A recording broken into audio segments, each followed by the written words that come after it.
Welcome to the Waymaker studio. We're doing the podcast here at the Waymaker Summit. I'm joined by none other than Ross Mack and Xavier Miller.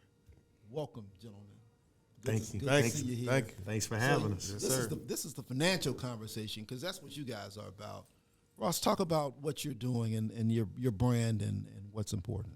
Yeah, the brand for me is Macconomics, and the one thing I always find to be important is how do we help bridge the information gap and the exposure gap in our community?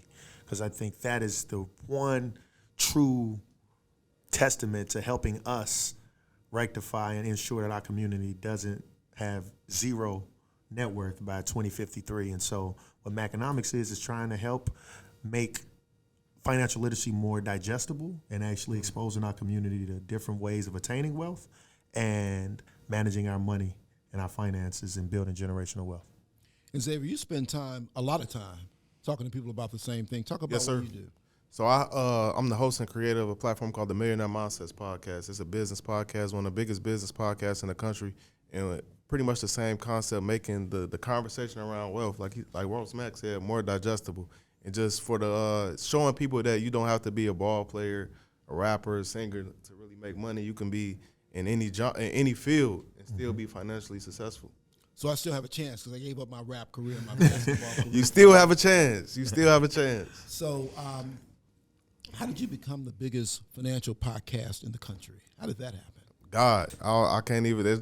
I can't even really give you an answer that will even make sense. It's really just through hard work and God. I was in the military when I started, and like I shared earlier, when I was in the military, I'm gonna make a long story short. I had to get my will done because I got tasked with a deployment, and when I made my will, it took me like a minute to finish it. So I'm pretty sure you're familiar. You make a will, it take you 60 seconds. You already know what that means. I don't have to say it. So that woke me up, and it told me like I need to change my life and do some things. And then that's when I started saving my money. I went on deployment, saved all my money, came home with about $25,000. Then I started investing, and then it grew. It grew over the next 12 months to 6 figures. And then on that journey, I was documenting, and I had so many people from here, that's where I'm from, they was all asking me like, yo, how you do this, how you invest, how you do get into real estate, all these things. So my girl, who's my wife now, she was like, how about we just start a podcast? So we got a central location where everybody could listen to like the stuff that we doing. And then after that, I had no expectations. I didn't know anything about podcasts. I didn't know nothing about the media industry. And then it went much larger than I ever could imagine, and it just took over my life. So your life didn't begin in military. So let's go back a little bit Yes, earlier sir. and tell us more about who you are and how you came to do this work. I'm the son of Joel and Lois Miller. They was raised on the west side, and they raised me on the west side as well. I went to high school, Proviso West, on the west suburbs. Grew up like any other kid in Chicago, thinking we gonna go to the league, playing ball. I'm like, I'm going to the NBA. I just knew I was going to the NBA. And then I've been this height since I was about a sophomore. I said, maybe I ain't going to the NBA. Maybe that's not going to happen no more. So I wasn't really sure what I wanted to do, but I had an older brother. I was blessed that he was in the Navy. And that's how I got exposed to the military. After I graduated high school, I moved down to Florida with him, and I wasn't really sure what I wanted to do in my life. And he was just like, man, you should go to the military, but if you do it, don't do what I did. Go to the Air Force. So that's the smartest branch. That's the best branch. They're going to treat you right. I took heed to that. I waited for I came back to Chicago for another year, worked some jobs, still just kicking it, having fun, being young. Mm-hmm. And then I'm like, I'm tired of being here, and that's when I left for the military. It's amazing how many NBA dreams have died right here on the sofa. Man. I talked to was going to the NBA, and somewhere the reality hit that it ain't happening for one reason. You had the same. Man, I just knew I was going. All right, that's what I'm saying. Yeah, you couldn't tell me I wasn't going, man. Let's go back, man, and tell us your story as well. Yeah, I'm from Chicago, from the south side of Chicago. I, too, thought I was going to some type of league, whether NFL or NBA. And I ended up going to Whitney Young. And from Whitney Young, I went to UPenn, Wharton School in Philadelphia. And from there, I worked and left and went to work on Wall Street. And so my pathway to getting to Macconomics was I realized, I was in a great seat, great job, but when I came back home, I worked at Morgan Stanley in New York City, and when I came back to Chicago, I worked at a hedge fund called Grosvenor Capital, and I realized by being back in my hometown, I was surrounded by a lot of friends who didn't have the same levels of exposure as me. And that was something that was important because I realized, like, man, just by being exposed to certain things, I'm already planning for my retirement in my 20s. I already have LLCs. I'm thinking about tax strategies and I'm investing and I'm even talking about crypto. What I realized is that exposure is the greatest teacher. And I realized the people that I grew up with didn't have that same level of exposure. So I wanted to find a way to now bring Wall Street to Main Street. And so I started making content, and Maconomics ended up having a ton of, partnerships, whether it's with Revolt TV, BET, Complex, The Street, Netflix, etc. So I love how every time I talk to you, it's grown a bit more. And just in full disclosure, I've known Ross since he was in high school at Whitney Young. He and my son were friends. Yes. Going back then. So when we think about where you both are at this point, when you started out, Ross, did you start out thinking that it would be this Maconomics? Did you start out thinking it would be this podcast? Did you start out with this kind of perspective on how big it could be, or what happened? No, and Xavier said it perfect, right? It's just God's timing, right, and God's plan. But the one thing that I will say I started out saying is I just want to change lives, and by doing that, other blessings were able to just come, right? Because every day I set out to say, how can I ensure our community finds a better way to make more money, finds a way to start planning for life after death, whether it's estate planning, insurance, retirement planning, investing, buying a home, etc. And so for me, I just started out saying I want to find a better way to educate our community. Because, I was the Wall Street rapper. And then a lot of people know what Wall Street aspect of that was. And being a person, and when I started working on Wall Street, I was the only on my desk.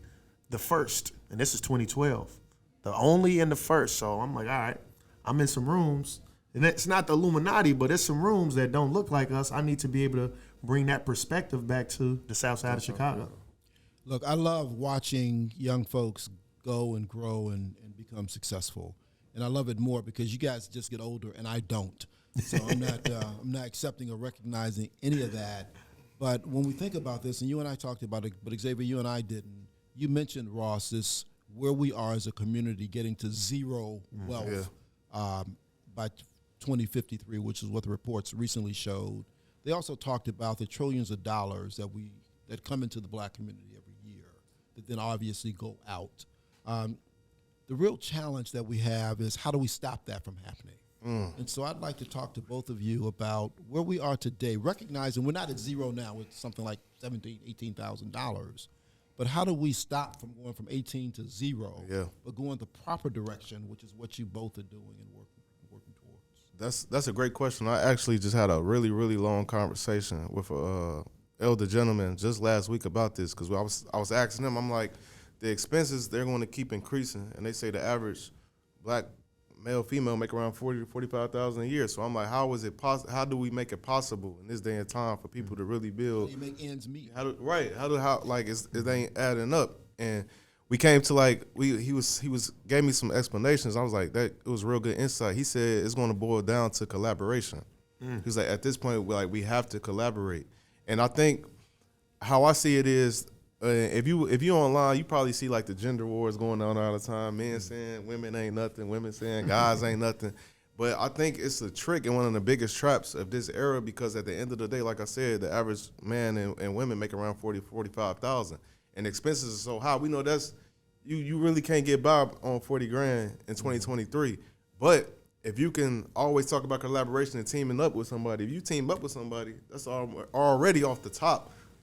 Almost a six-figure household. And how much difference is that from making 40,000 to 90, 100K? That's a huge. That changed your entire life. So I think in this time it kind of boils down to collaborating with one another on the general level for the everyday person. That's like the easiest way I can kind of put it. It's gonna be kind of hard to get by on that income these days and bridge that wealth gap if everybody has this individualism mindset. Bro, that's so amazing you said that. I put out 2 forms of content, and literally it was about saying, do you want to be in a relationship, right? Because the average, in order to make ends meet, on the average income, whether you black or white or anything, right, you could really only live in 30 in like 30 states.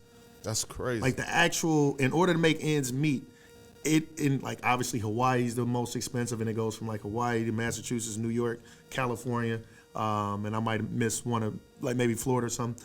But like if you make the average income, you could only live in like 20, 30 states, and it's kind of crazy. But to your point, but if you marry, if you collaboration, and that's something that when we start thinking about building generational wealth and rectifying and ensuring that we by 2053 don't have zero median income, collaboration, right? We gotta not only maybe have 2-parent households, etc., but we also got to start investing. We got to change our relationship with money, right? We got to become life insured, right? Because from now over the next 30 years, a ton of people gonna pass away, unfortunately, but that's the reality.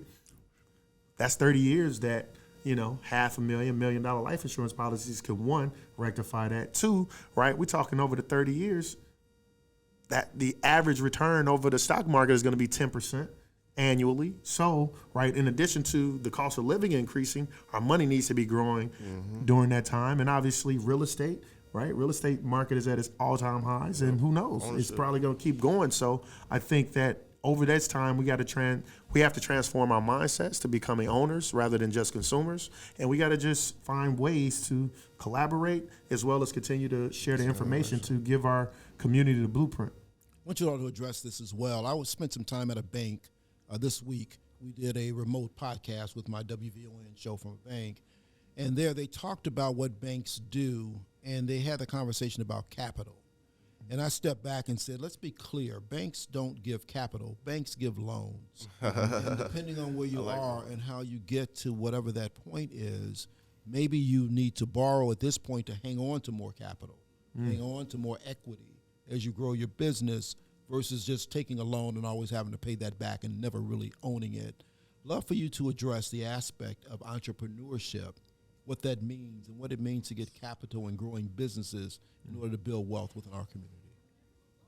Yeah, well, I think, there's a saying, right, that most wealth is built by OPM, other people's money, right? And so, there's nothing wrong with leveraging capital to build a business, right? I think at the end of the day, 20% of, when we're talking about entrepreneurship, 20% of small businesses are going to fail in the first year, and within the first 5 years, half of them will fail. And how do we rectify that? One, we got to have a great business plan. But two, right, if you have the ability to leverage other people's money to have a dream and make it come true, I think it's great, right? I think, we're taught often, debt is bad. There's two forms of debt. There's good debt, there's bad debt. Debt in order to make money is a good form of debt. Debt to go to Macy's is terrible debt, right? Credit card, Capital One debt is terrible debt. However, if we're talking about borrowing money, having capital to then reinvest into your business, right? If I'm having a podcast and now, right, I'm starting off my business plan with just bare bones, and I'm recording my podcast on a cell phone, and now I'm starting to get traction. Well, now I could go out to a bank, right, to get that loan, to get that capital, and say, hey, I got a business plan. This is my audience, and now I want to actually get mics. I want to get cameras. I want to get lights. Now I'm reinvesting into my business, and I think, all of the greatest corporations, they reinvest into their business to make it grow. So you're suggesting that that's a better idea to use your money doing that than to line up outside of the Prada and Gucci store during the pandemic? With the PPP money that you get? Absolutely. Absolutely. I need to ask you both this question as we wind up our discussion. Today, in this summit has been centered on uncomfortability and how do you grow from an uncomfortable place. Can you each give us a quick one on a time in which you were uncomfortable and what you had to do to grow, to get out of that? I like that question. So the easiest one for me is just to think back on my military experience, because that was the biggest transformation of my life. Growing up in Chicago, I was kind of like a one-minded person, just growing up a certain way, growing up here. And I didn't really know how to maneuver through certain environments, certain rooms. And then joining the military, that's a 180. Everything changed, you know what I'm saying? They trying to program you mentally, all these different things. But it taught me how to maneuver through different environments, and that's so important as an entrepreneur, as a businessman. Like my first couple years in the military, I really struggled because it was like really my first time being ingratiated around white people.